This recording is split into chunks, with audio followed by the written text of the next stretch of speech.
En la W, el reporte, coronel.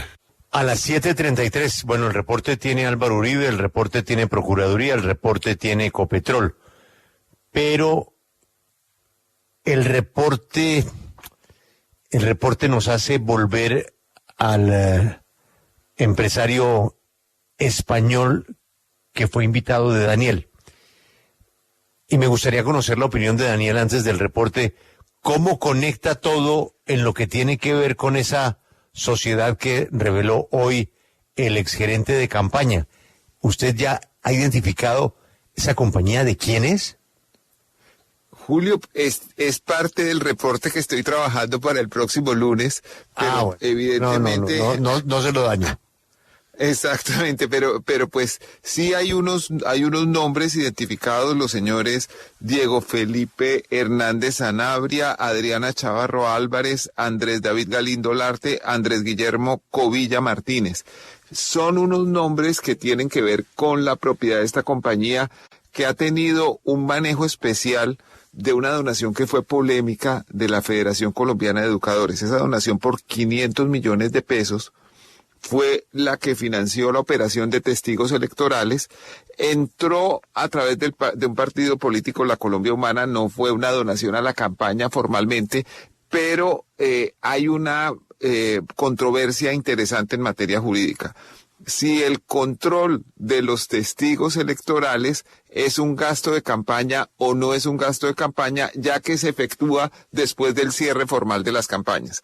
Para algunos es una leguleyada y desde luego que es un gasto de campaña, y para otros hay forma de decir que no. De todas maneras, 500 millones de pesos que salieron del principal sindicato del magisterio vinieron a la campaña de Gustavo Petro, o a la causa de Gustavo Petro. Si la campaña necesita controvertir, va a generar controversia, de todas maneras a la causa de Gustavo Petro, y no tiene una explicación satisfactoria a la luz de la investigación que adelanta el Consejo Nacional Electoral. Pero tengo que dejar algo para el lunes. Bien, vámonos con el juicio al señor presidente Álvaro Uribe. Sí, señor. El 6 de septiembre, dentro de 9 días, empezará finalmente la audiencia preparatoria del juicio al expresidente Álvaro Uribe por presuntamente haber cometido los delitos de soborno, fraude procesal y soborno en actuación penal. Tales conductas establecen penas de cárcel entre 6 y 12 años. Hace 4 años, en agosto de 2020, este mismo mes, pero hace 4 años, la Sala de Instrucción de la Corte Suprema de Justicia ordenó la captura y detención domiciliaria del expresidente. El domicilio en el que estaba detenido era la Hacienda El Ubérrimo, una extensa propiedad de 1.300 hectáreas, desde la cual el exmandatario se presentó como un mártir y señaló como secuestradores a los magistrados que habían ordenado su cómoda detención, en un documento que explica las razones línea por línea en un memorial que tiene más de 1.300 páginas. Desde ese momento, la principal estrategia de su defensa ha sido la dilación. Álvaro Uribe renunció al Senado para escapar de la jurisdicción de la Corte y ponerse en las cómodas manos de la Fiscalía de Francisco Barbosa. El primer fiscal encargado de investigarlo fue el entonces coordinador de fiscales delegados ante la Corte, Gabriel Ramón Jaimes, quien se empeñó no en acusarlo, sino en defenderlo, en tratar de perseguir a los testigos y desacreditar las pruebas. Gabriel Ramón Jaimes hizo un papelón en el proceso y la señora jueza Carmen Elena Ortiz rechazó su pretensión. A Jaimes le fue mal en el foro, pero bien en la vida. Su esposa, Ruby Cecilia Durán Maldonado, fue nombrada Directora Nacional de Recursos y Acciones Judiciales de la Defensoría del Pueblo por el defensor uribista Carlos Camargo.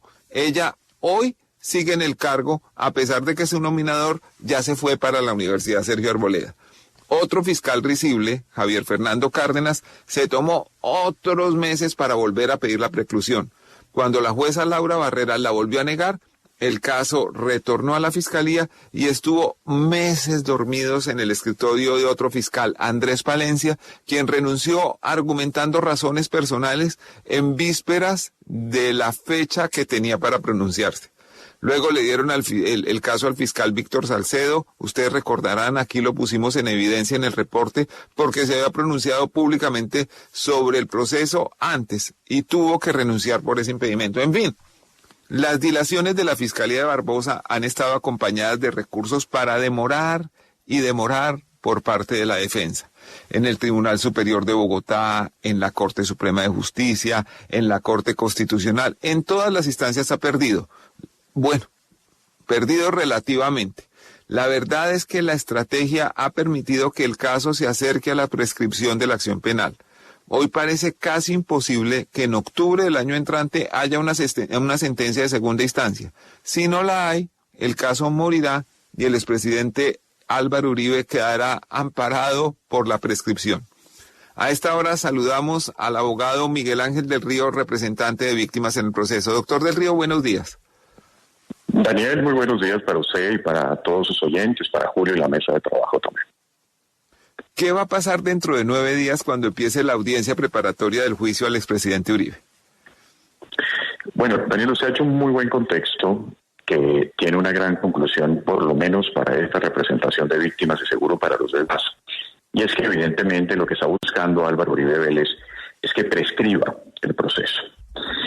Y es evidente también que su defensa ha utilizado pues instrumentos jurídicos legales y legítimos, pero pues evidentemente la búsqueda o la gran ambición es esa. Lo que viene próximamente, que entre otras cosas son casi unas 10 fechas establecidas por la juez 44, es la audiencia preparatoria. Esta debe ser la audiencia más importante al interior de un proceso penal porque se debate precisamente lo que va a pasar en juicio. Cuáles son los elementos materiales probatorios, declaraciones, testimonios, y seguramente habrá un debate muy fuerte relacionado con el tema de las interceptaciones. Recordemos que la defensa de Álvaro Uribe Vélez desde un principio ha establecido que el tema de las interceptaciones está inmiscuido en un asunto de ilicitud. Y seguramente ese será un debate muy fuerte al interior de la audiencia preparatoria. Ya la Fiscalía General de la Nación descubrió sus elementos materiales probatorios después de la audiencia de formulación de acusación y le toca ahora entonces a la defensa descubrir cuáles van a ser sus propios elementos en juicio. A partir de ese momento empieza un debate para establecer cuáles elementos materiales probatorios se inadmiten, se excluyen, se rechazan y seguramente esa decisión también será susceptible de recurso de apelación y será nuevamente el Tribunal Superior de Bogotá el que defina cuáles de esos elementos materiales probatorios irán a juicio. Esta etapa preparatoria será larga, difícil, debates muy fuertes y veremos nuevamente tratar de extender en el tiempo ese proceso. Es decir, si en el proceso se declaran válidas las pruebas, por decir algo, las interceptaciones, la defensa necesariamente apelará ante el Tribunal Superior de Bogotá. ¿Cuánto tiempo va a pasar para que el tribunal decida y vuelva el proceso a retomar su curso? Esa es una muy buena pregunta porque tenemos a una jueza, la juez 44, que ha sido muy rigurosa con el tiempo y no ha permitido que se extienda. Fíjense que ayer mismo se tomó la decisión y ella en horas de la tarde ya estaba estableciendo unas fechas. El Tribunal Superior de Bogotá, quien en principio había establecido con relación a esa apelación que debía cumplir un orden estricto las llegadas de las apelaciones, pues terminó también sacando la decisión muy rápidamente. En este caso, como será un debate muy técnico, pienso que la decisión se demorará un poco más en segunda instancia. Es decir, yo pensaría que de darse todo como está, las audiencias están programadas hasta finales de octubre. Yo pensaría que dada una apelación por cualquiera de las partes, porque puede apelar la defensa o podría apelar la fiscalía en la eventualidad que alguna de esas evidencias le sean negadas, pues entonces yo pienso que esa decisión de segunda instancia la tendremos para el próximo año. Es decir, unos meses más y nos vamos acercando a la fecha de prescripción. ¿Cuál es esa fecha exacta, doctor del Río? La fecha exacta es el 17 de octubre de 2025, Daniel.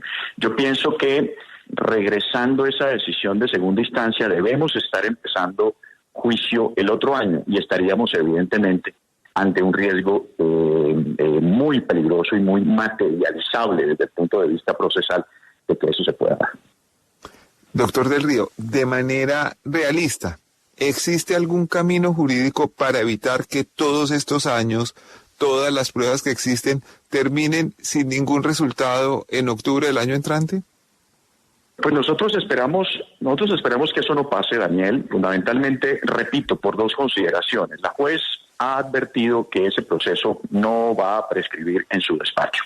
Y eso es muy importante. ¿Por qué? Porque ella sabe que estamos contra reloj. El Tribunal Superior de Bogotá seguramente ante la eventualidad de cualquier apelación, pues trabajará rápidamente para decidir. El doctor Eduardo Montealegre ha planteado una teoría que podría darle solución a esa eventualidad con relación a intentar conexar estos delitos de fraude procesal y soborno en actuación penal con un proceso madre, un proceso matriz relacionado con la masacre del Aro, la muerte de Jesús María Valle y otras masacres en Antioquia, en la época en la que Álvaro Uribe Vélez era gobernador de Antioquia. Ese proceso matriz está hoy declarado delito de lesa humanidad, es decir, ese proceso no prescribe. Si consiguiésemos, con base en esa tesis del doctor Eduardo Montealegre, que de alguna manera tendremos que valorar, pues entonces podríamos intentar conexar esa investigación matriz con estos delitos y en esa eventualidad estos delitos no prescribirían. Pero evidentemente es un tema complejo, es un debate profundo para tratar de encontrar el hilo conductor entre esa investigación matriz y estos delitos.